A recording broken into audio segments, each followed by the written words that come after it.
In section 3.3, we're looking at the rational root theorem. Here we're considering a polynomial equation that is equal to 0.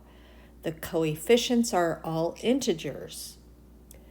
If the rational number c divided by d reduced to lowest terms is a solution of the equation, then c is a factor of the constant term a sub 0, and d is a factor of the leading coefficient, a sub n. For example 5, we want to use the rational root theorem and factor theorem to help solve each equation and list the possible rational zeros.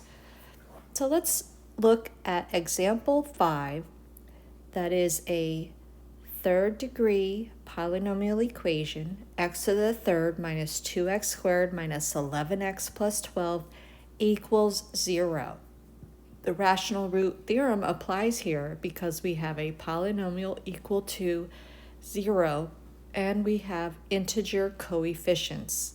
We have the decreasing powers of x.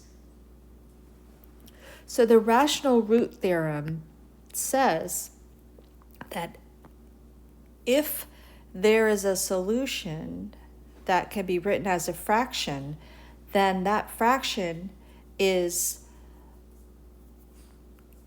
c over d.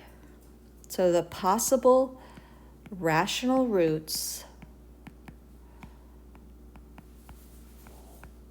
or rational zeros or solutions to the equation are factors of the last term, which is 12, the constant term, divided by factors of the leading coefficient, and the leading coefficient is 1.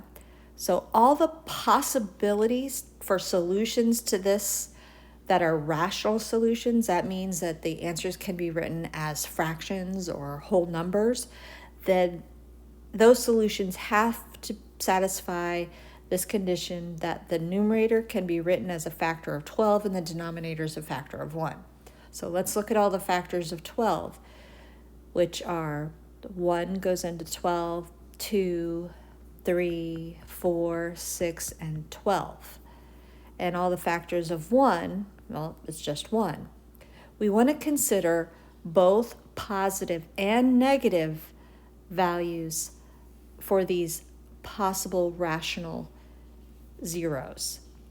So the possible zeros could be plus or minus 1 divided by 1, or 2 divided by 1, 3, 4, 6, and 12.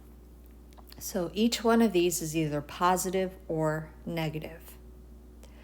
To determine which are solutions, we actually want to solve each equation. Our strategy here is to factor it into the 3 possible factors, because this is an x to the third degree polynomial. Then it could have 3 possible factors, 3 possible zeros. And we're going to use synthetic division to determine which of these is a possible is a zero. Once we get 1 0 or 1 factor, then we can factor what's left over. So out of all these, it's plus or minus 1, 2, 3, 4, 6, and 12. That's 12 different possible numbers to plug in to the box for synthetic division. Now what you can do is do trial and error. Start with 1, go through the process of setting up synthetic division, and as soon as you get one that has a remainder of 0, that means you have found a factor, and then simplify the rest. Here is our setup for synthetic division. We bring down the first coefficient, we multiply, we add, multiply and add, and multiply and add.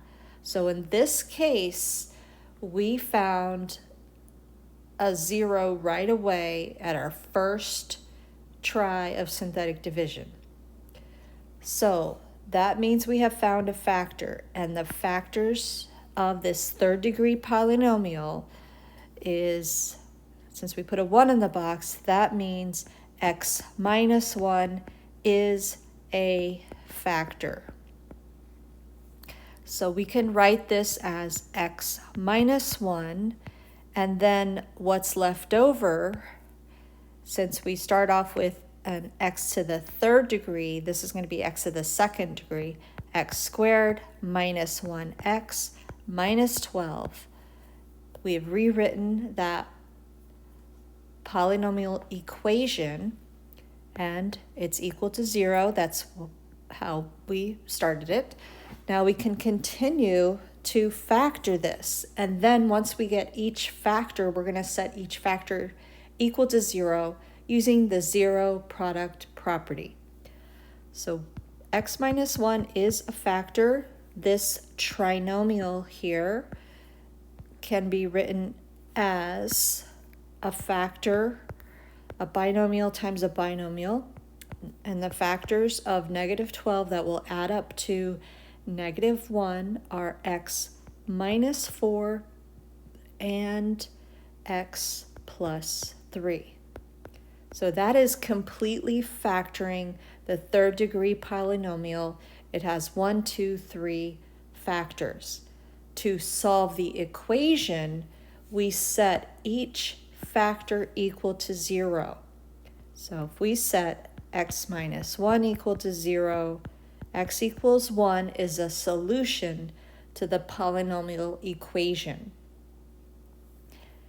If we set x minus 4 equal to 0, we get x equals positive 4 is a solution to the polynomial equation, and set x plus 3 equals 0, so x equals negative 3 is a solution to this polynomial equation. So we have 1,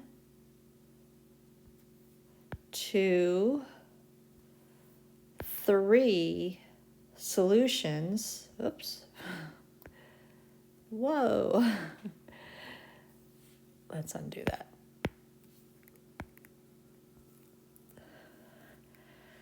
To this polynomial equation, x equals 1, x equals 4, and x equals negative 3. Now let's take a look at how this relates to the graph of the function, the entire function equal to the polynomial, not just equal to 0, but the whole function. So I've written, you can graph this on your graphing calculator or GeoGebra. Our equation was originally, when does this equal 0? Well, we found the 3 factors of this polynomial function, the factor of x minus 1, x minus 4, and x plus 3. Where do those equal 0? So the fact that this is an x to the third degree polynomial says that our graph could go in 1, 2, 3 directions. It could have 1, 2, 3 factors, and it could cross through the x-axis 1, 2, 3 times. And each time it crosses through the x-axis, we have found a solution to that quadratic equation. Notice it crosses at 1, 4, and negative 3. So those are the 3 solutions to that quadratic equation. So the rational root theorem gives us a list of all the possible rational roots of this polynomial equation. Let's continue and look at example 8.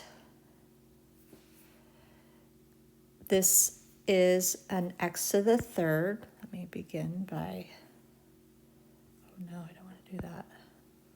Sorry. Let me just scoot a little bit of this out of the way, shrink that down. Okay. So first we'll begin by listing the possible rational zeros. Using the rational root theorem, the possible zeros are going to be written as a fraction, as the factors of the last term, -10, divided by factors of the leading coefficient, which is 8. So all the numbers that go into 10 include 1, 2, 5, and 10. These are numbers that go in evenly without leaving a remainder. And we want to also consider all the positives and the negatives. Those are the numbers that could go in the numerator. The numbers that go in the denominator are factors of the leading coefficient of 8. And those numbers are 1, 2, 4, and 8. So all the possible rational zeros are factors of -10 divided by factors of 8. And again, all of these are plus or minus. So listing the possible rational zeros, we can come up with a list of possibilities beginning with 1. Dividing each of these numbers by 1, we can get plus or minus 1, plus or minus 2, plus or minus 5, and plus or minus 10. We're going to continue and divide each of these numbers by 2. So we could have fractions in our answers as well. 1 divided by 2, plus or minus 1/2. 2 divided by 2 is 1, which we already have listed. 5 divided by 2 is a fraction. 10 divided by 2 is 5. And then we could divide each one of these by 4, plus or minus 1/4. 2/4 is 1/2. 5/4, and 10/4, which is the same thing as 5/2. And then divide each of these by 8. So that is going to add to our possibilities of 1/8, 2/8 is 1/4, 5/8, and 10/8, which is the same thing as 5/4. So this is all the possible rational zeros of this polynomial. The way you find them is find out, since this is an x to the 3rd degree polynomial, only 3 of these could possibly work in as a solution to this polynomial equation. So by trial and error, we would go through and determine which of these would leave you a remainder of 0. So this may take a little time, but if you go through, as soon as you find the first one that leaves you a remainder of 0, then you can simplify the problem and factor a lesser degree polynomial. So I'll begin with +1. Going through, multiplying and adding, you may realize pretty quickly whether or not you're going to get a remainder of 0. And this is not going to give us a remainder of 0. So we can eliminate 1 as a possibility. So this is a good time to use a pencil, by the way. Let's try -1 as a possibility. And we multiply, we add, multiply, we add, and now this is not going to give us a remainder of 0. So 1, I can cross that off my list. It is not a possible rational 0. Well, it's it's just not a rational. It's not going to be a solution. So let's try +2. Always bring down the leading coefficient and multiply. Okay, I think you could see that now this is not going to end up with a remainder of 0, so we can eliminate +2. Let's try -2. Multiply and add, multiply and add, and then multiply and add. Okay, we finally got to -2 as our first solution. because when you plug in -2 into the synthetic division setup, you get a remainder of 0.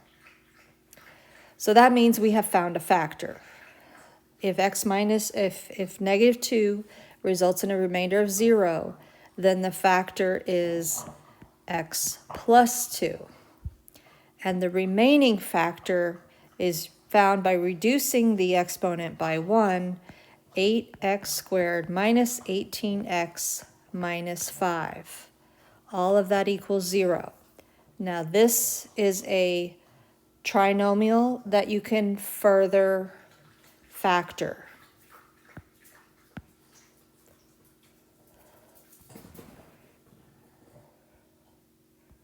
Whoops. Let me undo that. So you can factor this. You can go back to reviewing the AC method of factoring when you have a leading coefficient. The factors are going to be 4x plus 1 and 2x minus 5. Now to solve this equation, we want to know what values of x will make this equation true, will make the left side equal 0. We set each of those factors equal to 0 using the zero product property. So if I set x plus 2 equals 0, then I get x equals -2 as a solution. 4x plus 1 equals 0, x equals -1/4, and 2x minus 5 equals 0. So x equals 5/2 as a solution.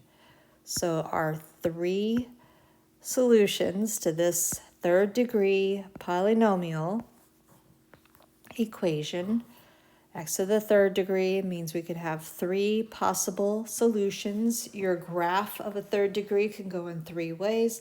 It could also means you could have 3 factors. Now let's go back and look at these examples and how it relates to the graph, like we did example 5. When you graph, our original equation was this polynomial equals 0. When does this equal 0? It equals 0 when the graph crosses through the x-axis. Each one of these points where it crosses through the x-axis corresponds to the solution to the polynomial equation. So the -2 solution corresponds to where the graph crosses through -2 on the x-axis. The -1/4 is another point where the graph crosses through the x-axis, and 5/2, or 2.5, is the other point where the graph crosses through the x-axis. Again, this is an x to the third degree polynomial.